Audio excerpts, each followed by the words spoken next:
आज शनिवार का दिन है जिस दिन अपन इस दरिद्रता से मिलने के लिए पीपल के पेड़ के नीचे आए हैं। हिंदू धर्म में ये दिन पीपल के वृक्ष के लिए पूजनीय होगा। जो भी शनिवार के दिन पीपल के वृक्ष की पूजन करेगा, दूध चढ़ाएगा या मिष्ठान का भोग लगाएगा, लक्ष्मी और नारायण उसके घर में प्रवेश कर जाएगा। लक्ष्मी और नारायण उसके घर में प्रवेश करेगा। पुराण की कथा कह रही है कि दुनिया के सारे तीर्थ नहीं जा सकते, पृथ्वी की सारी नदियों में स्नान नहीं कर सकते, पवित्र नदियों में आप स्नान नहीं कर सकते, या किसी भी तीर्थ में जाकर एक रात्रि भी विश्राम नहीं कर सकते, या हमने जिंदगी में कोई दान करा ना करा, कोई पुण्य करा ना करा, कोई सत्कर्म करा ना करा, कोई शास्त्र पढ़ा ना पढ़ा, कोई शास्त्र सुना ना सुना, उसके बाद भी शिव महापुराण की कथा कहती है कि एक दिन में अगर मात्र एक बार भी आप शंकर के शिवालय में प्रवेश कर गए या मंदिर में प्रवेश कर गए तो सारे तीर्थ, सारी नदियां, सारे सरोवर, सारी बावड़ी, सारे तालाब, सारे कुंड के स्नान का पुण्य, दान का पुण्य प्राप्त हो जाता है। केवल शिव तत्व को प्राप्त कर लेने। शिव महापुराण की कथा कह रही है कि घर में जो दिया होता है वो दीपक भी कोई साधारण नहीं होता, उस दीपक की भी महत्वता है, उस दीपक का भी वर्णन है। महाराज एक बात और बहुत अच्छे से सुनिएगा, शायद आपकी जिंदगी को सवार हो, शायद आपके जीवन को सवार हो। मेरी जीजियों, मेरे जीजाओं, मेरी बेटियों, बेटाओं, कभी मौका लगे शंकर भगवान के शिवलिंग के पास में आप बैठे हैं। यहां तक शास्त्र कहता है कि घर में अगर किसी को बहुत तेज बुखार आ गया है, बहुत तेज बुखार, और बच्चा उस बुखार में तप रहा है, बहुत तप रहा है, महाराज तुम जिस दिए में भगवान की आरती उतारते हो, जिस दिए से तुम भगवान की पूजन करते हो, कभी मौका लगे और आप पूजन करने के लिए गए,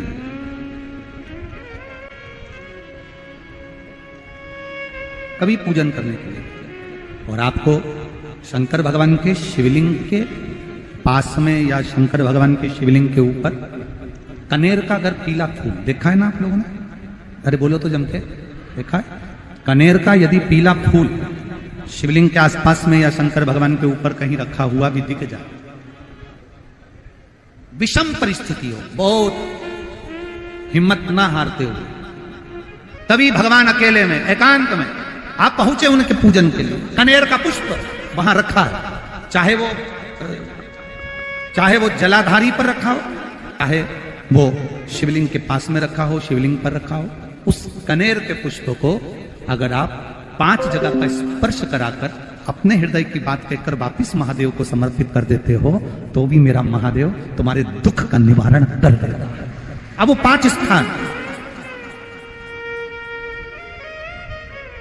वो 5 स्थान, पहला गणेश जी का जो स्थान होता है वह जगह, दूसरा षडानंद कार्तिक, तीसरा अशोक सुंदरी वाला स्थान, चौथा जलाधारी जो ऊपर से बूंद बूंद जल नीचे गिरा रही है, जया, विषहरा, शामली बारी, दौतली, देव, शंकर जी की 5 बेटियों का, और 5वें नंबर का है शंकर भगवान के, जो कैसे वर्णन किया जाए, त्रिशूल के 3 भाग होते हैं।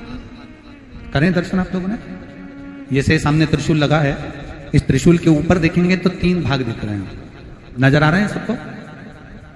त्रिशूल का जो 3 भाग होता है, उस 3 भाग का जहां ज्वाइंट होता है, जहां मिलता है, एक जगह पर देखो तीनों भाग एक जगह पर मिले हुए, 3 भाग का जहां मिलन होता है, 5वां स्थान, ये 5वां स्थान, यहां पर स्पर्श कराकर शिवलिंग पर अपनी कामना कर श्री शिवाय नमस्तुभ्यम कहकर बाबा से अपने मन की बात कहकर जो समर्पित कर देता है, हम 3 महीना भी नहीं कहेंगे, हम तो कहेंगे अगर ज्यादा दुख है 3 दिन इंतजार करना, मेरा बाबा उस दुख को मिटाएगा।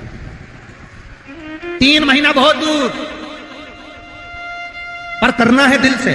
और कई तरह के दीपक होते हैं, दीपक का भी विधान वर्णन किया गया, उस दिए का भी वर्णन किया गया। यहां तक शास्त्र कहता है कि घर में अगर किसी को बहुत तेज बुखार आ गया है, बहुत तेज बुखार, और बच्चा उस बुखार में तप रहा है, बहुत तप रहा है, मारा, तुम जिस दिए में भगवान की आरती उतारते हो, जिस दिए से तुम भगवान की पूजन करते हो, उस दिए की बत्ती को नीचे डाल दीजिए और उस दिए को पानी की बाल्टी में धो दीजिए। कौन सी बाल्टी में? जिस बाल्टी के पानी से आप बच्चे को स्नान करा सको। मारा, केवल भगवान पर से ले जाकर, पास में से ले जाकर उस बाल्टी में थोड़ी देर डाल दो और उस बाल्टी के पानी से उस बच्चे को स्नान करा दीजिए।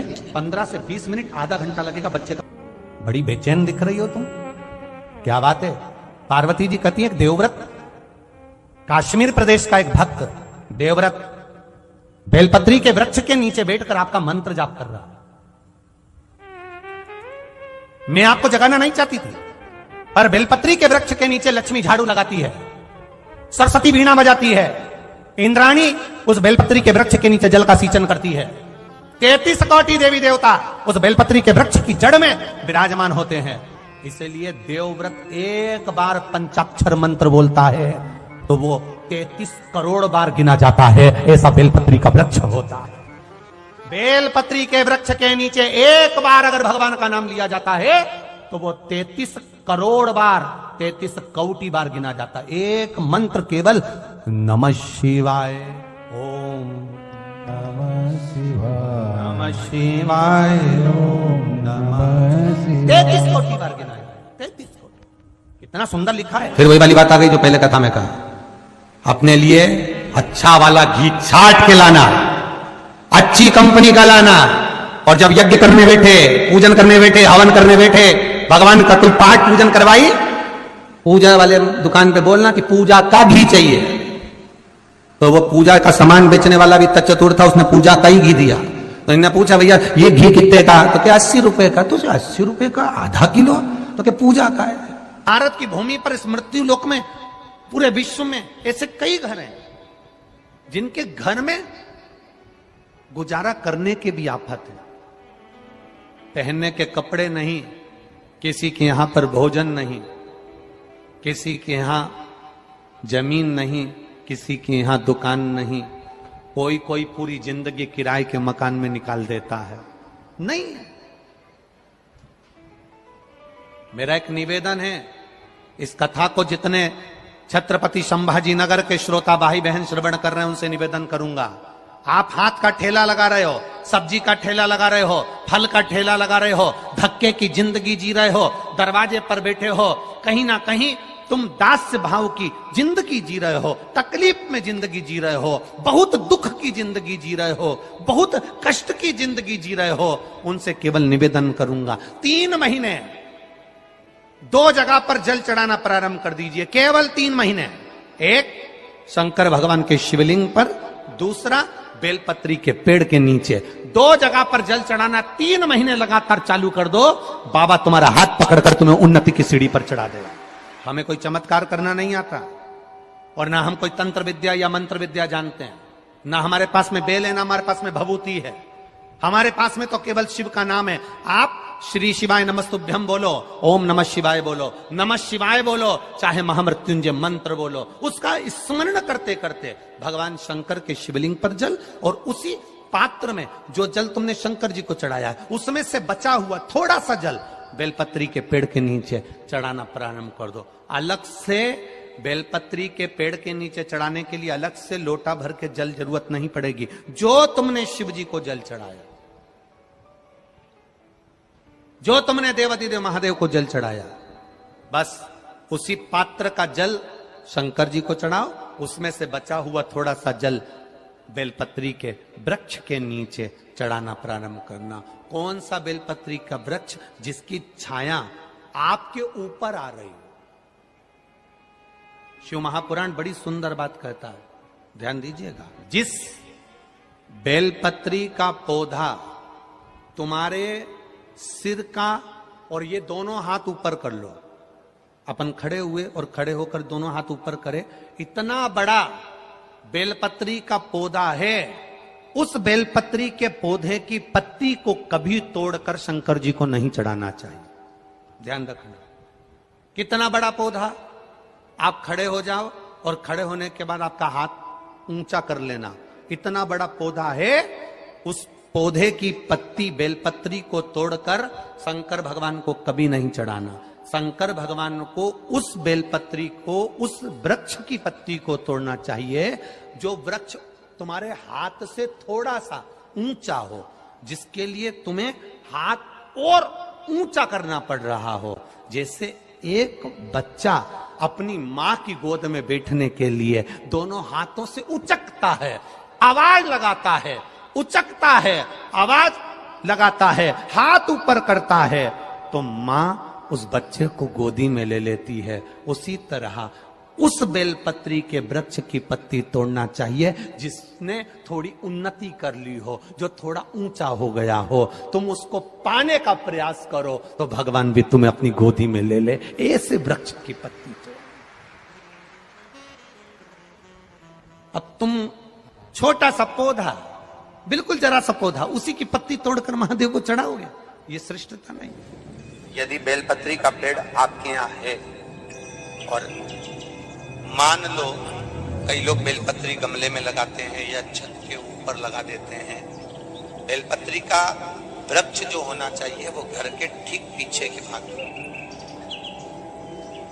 पीछे के भाग। या बेलपत्री का वृक्ष अगर पीछे नहीं है तो आप अपने घर से जब बाहर निकलते हैं तो राइट हैंड की ओर बेलपत्री का वृक्ष होना चाहिए। आप जब घर से प्रवेश कर रहे हैं, बाहर की ओर निकल, वो सुख का अनुभव करा। यदि घर से निकलते समय बेलपत्री का पेड़ लेफ्ट में अगर आता है, आप जिस घर से निकल रहे हो लेफ्ट में अगर बेलपत्री का पेड़ आता है, तो आप 1 रुपए कमाएंगे, 1.25 रुपए खर्च होगा, पैसा हाथ में टिकेगा नहीं। घर में 10 लोग भी कमा रहे हैं तो पैसा घर में दिखेगा नहीं, आएगा जरूर, सारे काम होंगे पर टिकेगा नहीं। यदि लेफ्ट में, राइट भाग का बेलपत्री, सुख का अनुभव। बेलपत्री का वृक्ष घर में लगाओ तो घर के पीछे के हिस्से में लगाना चाहिए। और ऐसी जगह नहीं लगाना कि जहां पर बेलपत्र में गंदा पानी जाए या कोई गंदी वस्तु उसके नीचे पड़े।